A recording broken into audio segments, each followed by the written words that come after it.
예수께서 여자에게 이르시되 내 믿음이 너를 구원하였으니 내 믿음이 너를 구원하였으니 평안히 가라 평안히 가라 하시니라. 사랑하는 주님, 저희도 이 여인처럼 먼저 주님 앞에 나왔습니다. 하루의 첫 시간을 주님 발 앞에 엎드리지 않고서는 우리가 온전해질 수도 없고 또 우리가 평안을 가질 수도 없기에 주님 발 앞에 엎드립니다. 주의 은혜로 주의 평안으로 채워 주시옵소서.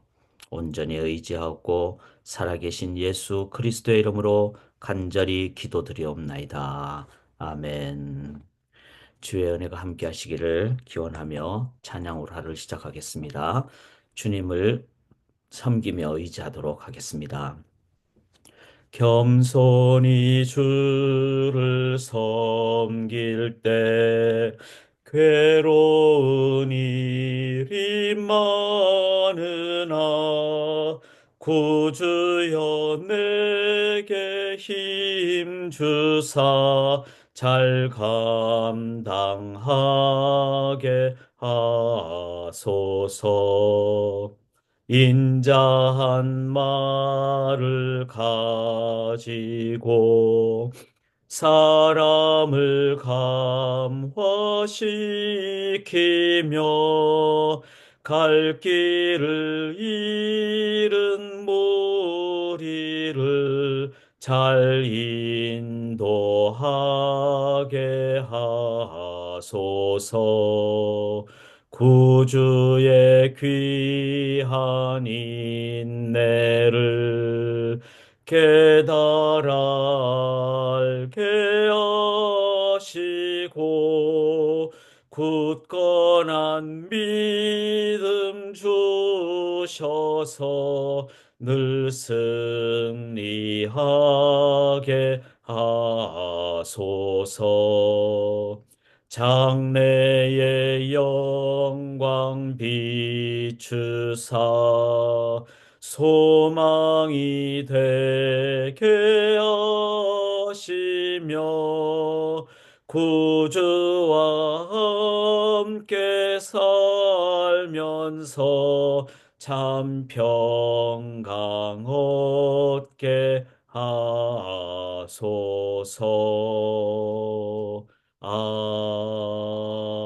아멘. 아멘. 주 안에 길이 있습니다. 그 길을 오늘도 저녁에 함께 주님 의지함으로 또 보고 그 길을 걸어가는, 그리고 세상의 길이 다 많지만 잘못된 길이 어, 인간의 죄인의 길이죠. 그래서 우리는 올바른 길, 길이요 진리요 생명 되신 예수의 이름 의지하며 기도하는 그 길 걸어가는, 오늘 주제는 특별히 변혁의 삶. 내 인생에서 이런 부분이 고쳐지기를 원하는데 그리스도 안에는 능치 못할 일이 없다 그랬습니다. 그것을 우리가 오늘 한번 기도하고 또 인도함 받는 그런 삶을 살아가기를 원합니다. 우리 누가복음 오늘 7장을 우리가 함께 나누게 되겠습니다.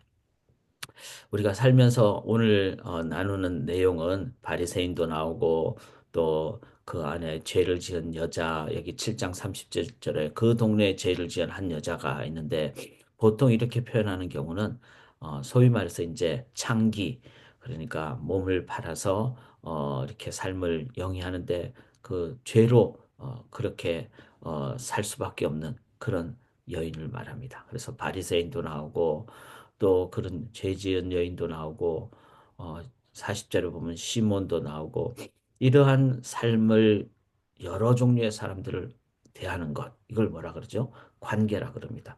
그래서 우리의 삶에 관계가 좋으면은 아무리 뭐 다른 것이 돈이 많고 그래도 마음이 어렵고 인생이 힘들고, 또 아무리 경제적으로 쉽지 않아도 관계가 좋으면은 격려받고 극복하게 됩니다.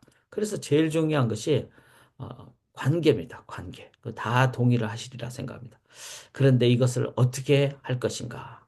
그런데 보통 이 관계는 세 가지 영역을 나눕니다. 제가 첫째는 이제 대자관, 그러니까 relationship to myself, 나 자신을 향한 자기 자신, 대자관 이렇게 나누고, 그 다음에 대신관 이렇게 나누죠. 그래서 relationship with God. 그런데 우리가 이 관계를 제대로 잘 이해할 때 우리들은 가장 바른 관계를, 결국은 마지막 관계는 뭐죠? 대인관이죠. 남들과의 관계가 올바라야 되는데. 근데 문제는 이 세 가지를 제대로 다 균형 잡힌 이해가 있을 때 마지막에 대인관도 바르게 할 수 있죠. 그리고 또 이 세 가지 중에 자기 자아관이 나쁘면은 그 셀프 이스팀이라 그러죠. 자기가 자기 자신을 향해서 긍정적인 자아상을 갖지 못하면은 상처받고 있는 자기 자신을 자기는 몰라요. 그런데 그게 드러나죠. 그거를 자기 자신한테 막 자해하는 게 뭐 심지어는 뭐 자살이 될 수도 있고 약한 건 우울증이 될 수도 있고 막 이렇게 되는 거죠. 그래서 이 세 가지과는 다 연결이 되어 있습니다. 근데 제가 이제 묵상을 하면서 보통은 자기 자신을 깨달아야 되는 것이 심리적인 요법이지만 그러나 이 본문이나 성경 전체를 봤을 때 나를 알기 위해서는 우리가 제일 먼저 누구에게로 나가야 될까요? 대신관 하나님께로 나가야 됩니다. 그래서 이제 그 켈빈이 쓴 책에는 하나님을 알기 위해서는 나 자신한테 가야 되는데 그 나 자신을 알기 위해서는 먼저 하나님께 나가야 된다. 우리가 피조물이기 때문에. 자, 그런 관점을 생각을 하시면서 저희 또한 제가 순서는 자신부터 뭐 깨닫는 것은 이제 중요한 의미라는 차원에서 그렇게 했지만 진정한 순서는 대신관이 먼저입니다. 왜냐하면 하나님을 만나지 않고서는 나를 모르기 때문에. 그런데 그 하나님을 제가 여기서는 이렇게 표현을 했습니다. 우리 하나님은 구원자이시고 모든 사람을 향하여 우리에게 은혜를 베풀어 주시는 분. 자, 이 여인이 37절에 죄를 지은 한 여자가 있는데 바리새인 집에 들어가 이제 향유 옥합 담은 옥합을 가지고 와서 예수의 뒤로 그 발 곁에 서서 울며 눈물로 그 발을 적시고 자기 머리털로 닦고 그 발에 입 맞추고 향유를 부었더라. 자, 이 여인이 가졌던 가장 중요한 자세는 예수님 앞에 다가가서 예수님께 자신의 향유, 이 이제 향유를 담은 옥합은 병마개가 한번 부러뜨리면은 더 이상 닫을 수 없는. 요즘은 이렇게 돌려서 막을 수 있지만 그때는 평생 한 번 자기의 결혼을 위해서 담아놓은 가장 값진 향유. 그래서 마개가 딱 봉함이 됐고 깨뜨리면은 한 번을 위해서 쓰는. 자, 이 여인이 이렇게까지 예수님께 그 발에 입 맞추고 향유를 부었던 이유는 뭘까요? 단 하나. 예수님만이 자신에게 이 삶의 죄를 해결해 줄 수 있는 유일한 분이라는 것을 깨달았다는 거죠. 그래서 여기 예수님이 그런 말씀을 하시잖아요. 베드로에게 시몬에게 빚진 자가 있는데 어떤 사람은 500데나리온을 졌고 어떤 사람은 50데나리온을 졌다. 그런데 누가 더 탕감을 받았겠느냐 이렇게 생각할 때 더 빚을 많이 진 자라고 생각을 하지만 실은 둘 다 빚을 졌고 그리고 이 빚을 누가 탕감해 주는가 하면은 둘 다 탕감을 해준. 그래서 어, 예수님은 우리의 모든 죄악을 위해서 구원을 이룩해 주신 죄값을 치러 주신 그 유일한 분이십니다.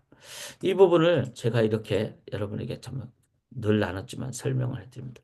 다윗의 장막에 왕위가 굳게 선데 그 위에 앉을 자는 누구죠? 예수 그리스도 한 분밖에 없습니다. 그래서 이 예수 그리스도는 어떤 분입니까? 정의와 공의로 신속 행하시는 분. 정의는 기본 정의. 그래서 우리 사람을 하나님의 형상으로 다 만들어줬고 에덴 동산에서 기쁘게 살도록 그렇게 했는데 그 인간이 이제는 죄악을 졌을 때 죄값을 치르기 위해서는 예수님만이 십자가에 달려 돌아가셔서 죄값을 치러 주셔야지 되는. 왜냐하면은 우리가 가진 돈이 얼마나 있습니까? 그걸로 보석금을 낸다고 감옥에서 나올 수 있을까요? 그걸로 뭐 노력을 얼마나 한다고 내가 이때까지 지은 죄를 다 용서받을 수 있을까요? 절대로 그런 일을 할 수도 없고 되지도 않습니다. 오직 죄 없으신 하나님이신 예수님만이 우리 위해서 십자가에 달려 돌아가신데 우리를 위해서 본인은 죄가 없으신 그분께서 이걸 뭐라 그러죠? 인자함이라 그랬죠. 인자, 헤세드. 그리고 그분이 우리 위해서 마지막 피 한 방울까지 다 주신 이거를 충실함이라 그렇게 얘기를 합니다. 그래서 이 일을 행하신 분은 예수 그리스도 하나님 한 분밖에 없기 때문에 이거를 깨달았던 사람은 바로 예수님만이 내 죄를 용서해 주시는 유일한 분이라는 것을 깨달을 때 그 예수님 앞에 뭐 합니까? 이 여인처럼 머리털로 닦고 그 발에 입 맞추고 향유를 보내 주님 앞에 무릎으로 나아가죠. 무릎으로 나아가는 이 과정에서 깨닫는 것은 나의 죄를 내가 용서받을 수 있는 길은 예수님밖에 없다. 죄를 깨닫는 사람. 여기서 이 죄는 뭘 의미합니까? 햇빛이 비치면은 내 죄가 다 드러나는. 그런데 바리새인들은 예수님 앞에 나가지 못하니까 죄를 깨닫지 못하고. 그래서 시몬에게 500데나른 빚진 사람, 50데나른 빚진 사람 전부 다 죄인이죠. 그리고 이 500데나리온이라는 값은 엄청난 값이거든요. 이 말은 우리가 예를 들어서 뭐 정말 착하게 산 사람도 죄를 지었잖아요. 그 사람 평생 죄를 지은 것을 감옥에 가는 걸 하면은 예를 들어서 만 년을 감옥에 들어가서 살아야 된다. 만 년을 들어가서 살든 천 년을 들어가서 살든 둘 다 죽잖아요. 감옥에서 천 년이든 만 년이든. 그 어떤 사람은 나는 저 사람보다 죄를 적게 졌어. 그래도 감옥에 천 년 살아야 되고 어떤 사람은 만 년이 아니라 2만 년 살아야 되고 100만 년 살아야 되는 사람도 있을 거고 다 죽어야 될 죄인이라는 거예요.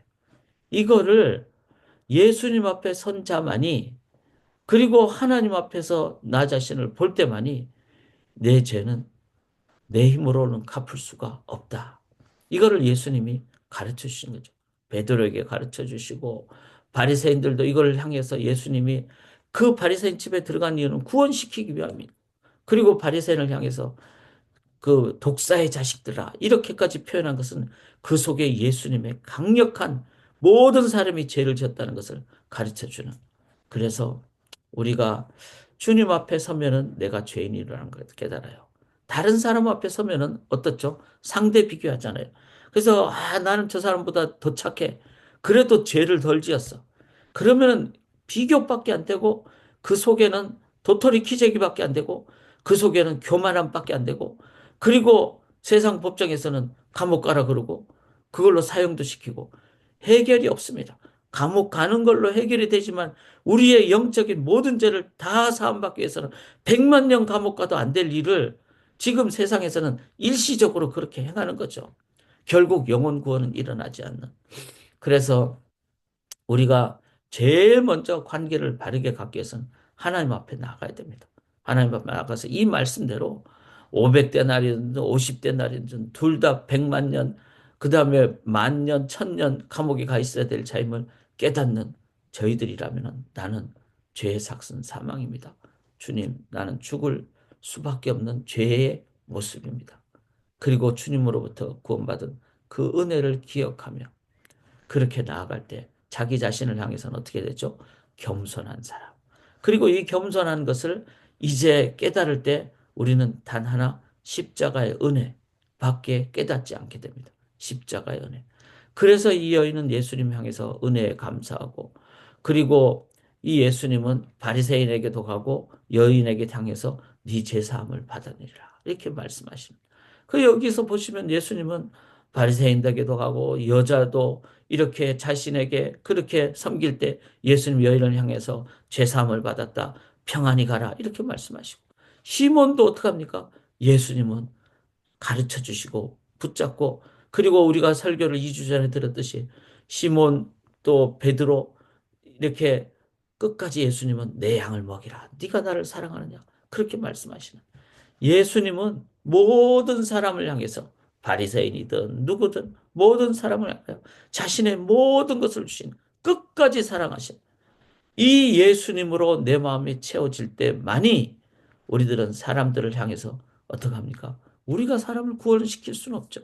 그러나 적어도 나도 구원받았고 나도 죄인이고 그래서 그 사람을 비교하지 않고 하나님의 형상을 가진 존재로 구원받아야 될 사람으로 대하면서 우리가 할 수 있는 최선을 다하는 그 영혼을 위해서 끝까지 포기하지 않는 구원은 하나님이 시킵니다.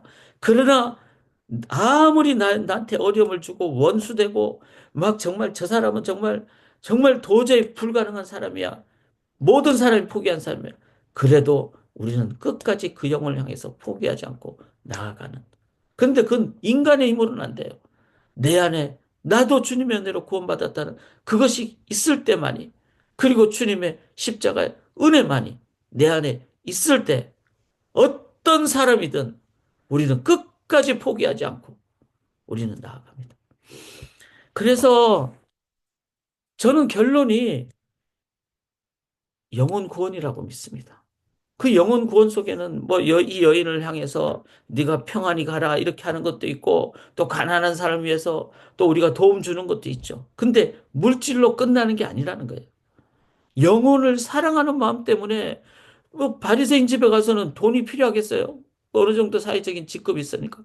그 사람들 향해서는 마음의 병을 고쳐주는. 그래서 예수님 끝까지 포기하지 않잖아요. 바리새인을 향해서도 그렇고 베드로를 향해서도 그렇고. 그런 면에서 우리의 심령 속에는 주님으로 먼저 가득 채워져야지 내가 은혜로만 되고, 그리고 모든 사람을 향해서는, 모든 사람, 여러분, 차별하지 맙시다, 우리가. 미국 사람이든 한국 사람이든 어떤 사람이든 내 눈에 나한테 뭐 스타일이 맞아가지고 나한테 편안한 사람이든, 나하고는 뭐 스타일이 안 맞아서 부담 가는 사람이든 어떤 사람이든 주님의 마음이라면 절대로 주님은 나는 너만 받아 이 사람은 안 돼, 이러지 않는다고 믿습니다. 그리고 평생 나한테 괴로움을 줘도 끝까지 그 사람을 사랑하는, 그것이 다윗이 사울을 향한 마음이었잖아요. 이러기 위해서 우리가 가져야 될 것은 바로 영접입니다. 영접은 하나님을 의지하는 그 마음의 믿음의 자세고, 그 영접은 aggressively lay hold of it. 우리가 예수님을 오늘도 한순간이라도 놓치면 안 됩니다. 그 마음으로. 나무까지는 나무에서 떨어지는 순간 죽은 겁니다. 그 자세로 내가 오늘도 예수님 꼭 붙잡고 예수의 은혜로 이제는 사람들 향해서 다가가실 때 우리는 끝까지 사랑하게 되고 예수의 은혜를 의지하며 예수님의 구원이 이루어지도록 우리는 끝까지 기도하는, 그것이 우리가 가져야 될 관계적인 자세입니다. 기도하겠습니다. 주님, 우리 힘으로는 쉽지 않음을 고백합니다. 그래서 우리가 예수님을 믿습니다.